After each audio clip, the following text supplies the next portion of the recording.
Hi, welcome to our channel of IGNOU Audiobooks, Indira Gandhi National Open University, School of Humanities, SOH.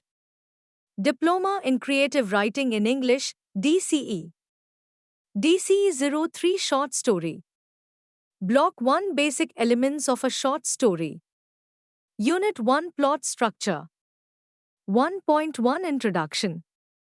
Unit 1 of Block 1 of the course on the short story will introduce you to one of the basic elements of this popular form of creative writing, plot or structure. In the other units of this block, you will learn about atmosphere, character, and narration, some of the other essential elements. 1 point to the importance of form. It is a truism to say that all art is an order to form, a statement made famous in our times by the noted art critic Herbert Reed. The creative artist seeks to capture the inchoate world in a certain form so that it could make some sense. Thus, there has to be a formal structure to the short story you wish to write, an arrangement of characters interacting with incidents, situations for greater effectiveness. However, your skill lies in making it appear that it is no conscious arrangement, no contrivance, no plot to deceive the reader, and that it could well have happened that way. You need to have a well thought out design or scheme for that one too, so that your story is neither dull, nor diffuse, nor meaningless, and it helps to achieve your purpose. So, in the writing of your story, whatever the theme or purpose may be, you have to know how to make it interesting, how to say, street is true, how best to give a meaning to it. These are three major compulsions, but they are not mutually exclusive. It is enough if you are sufficiently aware of the importance of each and shape your story accordingly. 1.3 How to make the short story interesting. It is not possible to devise a plot which would interest everybody. There are some readers who hate to think, while there are others who want their stories to be no more than escape sessions in between the serious business of their daily life. There is also a small minority who would go to the other extreme and insist on their money's worth of nutrition, such as philosophy, morality, knowledge, and what have you, with each story. So, the best you can do is to attempt enticing an adult of more than average intelligence who has a zest for life as well as for learning. This implies that you are a serious writer, but not a philosopher or saint. All you can do is to try to make your stories acquire the status of serious literature and yet hope that they will sell. Discussed below are some factors that give form to your story and make it interesting, plausible, and meaningful. 1.3.1 Need for design. Do not forget that your story must have a beginning and an end. In other words, a promise and a satisfying conclusion, with or without the middle of a complication, a story like your grandmother used to tell you when you were a child. The best kind of structure is that which would make the reader look forward to finding, at the end of his labors, the glimpse of a god, a demon, a patch of the blue sky, or whatever. Hence the need to design an ascending structure, the process as well as the peak, before you set out to write a story. Otherwise, your story may turn out to be flat, round, or labyrinthine, etc. To quote John Cornus, a literary critic, a good short story is not a slice of life. Call it a roll, if you must, but at any rate a whole roll. Now, do you have to design a structure to the minutest detail before writing out a story? Not really. You should allow for improvisations as you go along, small twists and turns that occur to you while working out your plot.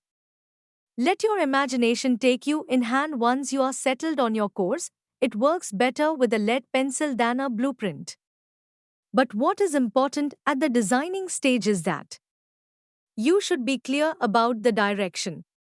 For instance, in a love story, are you going to introduce the conventional triangle, followed by misunderstanding, and end it up with an easy sentimental reconciliation? Or would you like to carry the couple through the complexities of love and hate cycle without the aid of a third party, and make them finally arrive at some understanding? Or would you rather that they move through more and more loving to the grand finale of a deception?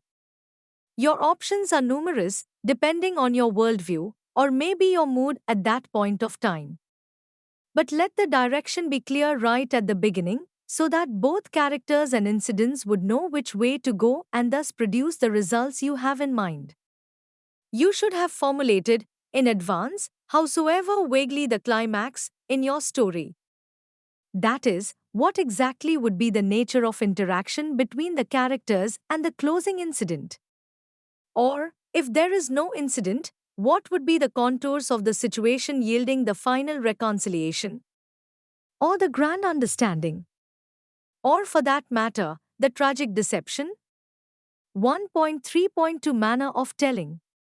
You have now laid down the outlines of the structure. You know the direction in which your plot will proceed. And you have a fairly good idea of the climax to be. Now you may go ahead with the telling of the story.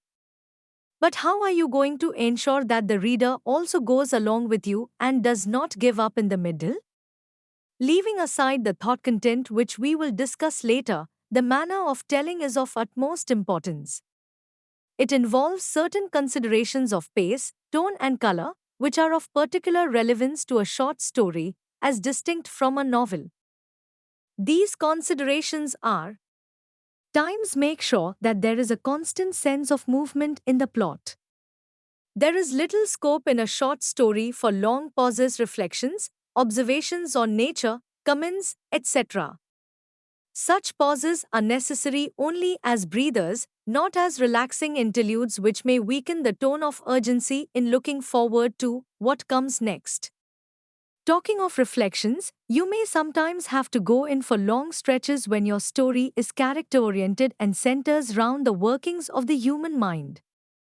But even then, the thinking character should not be allowed to indulge in too much self-analysis, for he needs to move fast towards some revelation that the reader is waiting for. Times involve the reader to make it appear that you are talking to and not at him. In talking to somebody, you invite, and not demand, his attention. And it follows that the other person is your equal, a potential friend, and not your intellectual inferior in any way, even when you are writing stories for children. This does not prevent you, however, from giving a piece of your mind to the unlovable society or an arbitrary god, but only through your characters, of course. It will help you if you ensure at the very start that the sympathies of the reader are already with you. In this context, you would do well to follow a few guidelines in unraveling the plot. A. Adopt a direct and conversational tone. B. Avoid verbosity. Try to charm the reader with an elegant turn of phrase rather than an impressive parade of words. C. Try not to be obscure, as it may give the impression that you don't care for the reader. C. Enliven your narrative with flashes of humor. Share your jokes medium black circle with the reader, ever at the expense of the characters, as if you and your readers are a shade wiser than these poor characters. The general idea is that the reader should be with you in the plot as a sort of co-conspirator. Times try to build up a certain suspense in the mind of the reader. We are not talking here only of mysteries and thrillers, but of modern short stories in general, including stories of literary merit, which attempt to reveal the truths about the human condition. The keyword is revelation, and it does help if, while working out the plot, you somehow suggest that what comes next is not what your reader would expect in the normal course, but something vastly different. Take, for instance, the following passage in a love story. The stars were shining bright when I placed my arms around Anita. But I didn't like the looks of the one closest to me, the brightest and perhaps the smartest of them all. As if he knew he would meet both of us again, and how. The idea is that you may occasionally throw a hint to the reader that things are not what they seem to be, and that he would better wait and see. 1. 4. How to make the short story appear true. An interesting plot may be pure fantasy that would perhaps interest only certain types of readers. In any case, of such stories which belong to a special category are not the kind we are here talking about. We are concerned with those literary stories which reveal a facet of the human condition to a reader of more than average intelligence. The human condition could be either universal or social if related to a given time and place. But, either way, whatever the plot purports to say and ultimately reveals, it must be credible. The reader should be able to accept characters as real men, interacting with real events. 1.4.1 Familiar yet new. You must have lived through a storm sometime or other in your life, but if your story is based on it, you could embellish it with a fury of such dimensions that it will savor of a new and exciting experience. Perhaps you have seen a fight between two stray bulls in a small town you happen to be passing through. In your story, you could weave this fight into a pattern, show how it threw the life of the townsmen around the street comer into total disarray. Again, you must have seen death. You may have been overwhelmed with grief, or merely forgotten all about it after a while, depending upon whether the deceased was a close friend, a relative, or a stranger. But couldn't you ask of a certain dying man in your story to suffer a spell of introspection as well, and comment inwardly on the falsity of the living world around him as Tolstoy did in his Death of Ivan Ilyich? And when you bring a pair of lovers into the range of his thoughts, wouldn't you help your reader to gain new insights into the thing that passes for love? A note of caution: don't apply the colors too thick. 1.4.2 Make it plausible. But there is also a limit to your portrayal of reality. The reality as perceived by an artist can and does break through many barriers of customs, beliefs, and habits of thought imposed on him. As a storyteller wedded to truth, it is your duty to make your reader feel the impact of this reality. However, there is always a limit beyond which a reader may not be prepared to go. 1.5 How to give meaning to a short story. The result you wish to achieve for your story is the answer to this question. A reader should never find himself compelled to ask, what does it all mean? He wouldn't ask this question if the meaning comes through without any special effort on his part no sooner than he finishes reading it. For example, you will be happy if he understands that you were not really saying wrong things about love, or that you were only making fun of a certain class of people.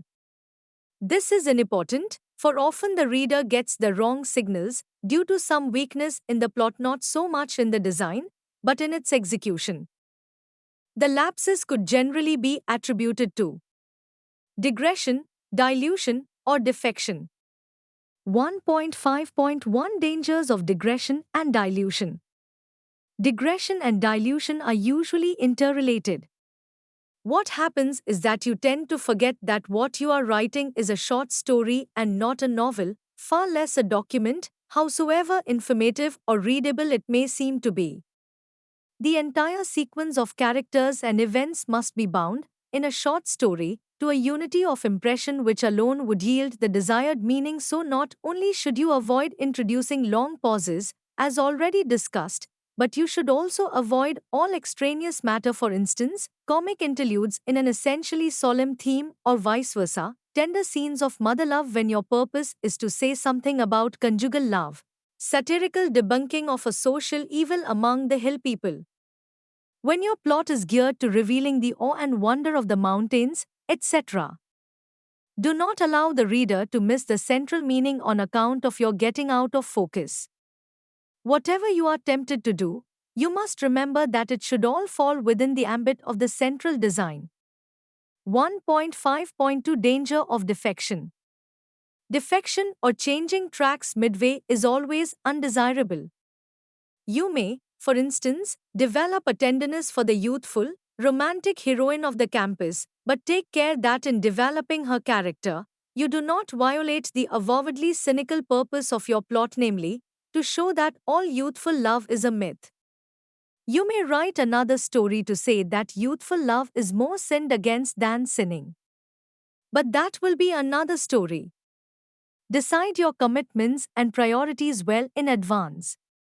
Do not forget midway in your story, what your central thesis is. 1.5.3 Message and comment. And finally, you should remember that all meaning is not limited to a certain emotional response in the mind of the reader which you may have. Predetermined amusement, wonder, anger, disgust, or whatever. Surely you can write stories that way if you want to. But they will be richer if the meaning carries a message too, an implicit commitment on the facet of the human condition that you have brought out in your story. In other words, it will be a better story if you could marry the desired emotional response to a certain intellectual understanding in the mind of the reader. Modern literature is growing more and more cerebral, hopefully as a part of the evolutionary process.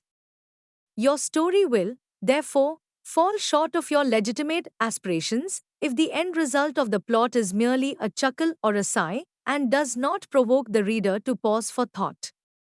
Thus, in a story of Seencome atmosphere, on a railway platform when a train is stranded, the plotting in the hands of a veteran like Banaful, the famous Bengali writer, can be such that the meaning is welded into a message viz. Commonality of distress helps to melt the vanities of the individual self. But alas, only that far and no further. But in order to carry the intellectual message effectively to the modern reader, you have to take care of the following requirements. Times the message should be implicit in the story. The authorial voice should be muted, for nothing repels a reader more than the didactic tone, the impression that you are seeking to place yourself on a platform. Whatever you have to say should better be derived from a complexity of ideas yielding some food for thought, e.g., could there be such jealousy between a mother and her daughter? Couldn't one be noble without being absurd? How could two sentient beings cause such pain to each other, in spite of the best of intentions? Does the class character of a man have to dominate over his individual psyche? Etc. etc. And it goes without saying that subtlety goes with complexity. You cannot be profound every time, but you can surely avoid the beaten track, the so-called moral imperatives, the black and white syndrome. You can certainly and make genuine efforts to go behind appearances. Thus you would be making an intellectual overture to the reader, charming him with its subtlety, and provoking him to thought. 1.6 The climax. It will be wrong to say that the coping stone of an edifice is expressive of its grandeur, as is no other component. Nevertheless, it is of vital importance, and that is why you were advised earlier that you should formulate, howsoever vaguely, the climax embodying the result, right at the designing stage. That is, you should have thought out the manner in which you propose to bring about the revelation. It will be necessary here to remove a few misconceptions that you may be having regarding what a climax ought to be. Times not necessarily logical. A climax need not necessarily be the logical culmination of a process of ascent. It could even be illogical, or what is now known popularly as an anticlimax. But the anticlimax is not a negation of climax in the artistic sense, it seeks only to administer surprise by another name. An understatement, or a whimper instead of the bang that the reader was expecting, can be no less devastating in competent hands. Times not a resolution of the conflict. A climax does not have to be a resolution of the conflict or complication in the plot. It may as well raise the issues to a state of confrontation in which they have to be squarely faced and resolved by the protagonists. The intensity of awareness that is thus brought about would be a satisfying result. The element of surprise not essential. A climax does not always have to come upon the reader with a suddenness, with a twist or sting in the tail, though that has been the traditional mode. The revelation may as well be the summing up, the deft touches that would complete the profile of a character, or the meaning of a situation that you have been building up assiduously. All these options, and more, are open to you. What matters is that it should be satisfying as the high point in the reader's enjoyment, or rather his vicarious experience of your story. Thank you. Subscribe to our channel for more updates, and we will see you with the next chapter.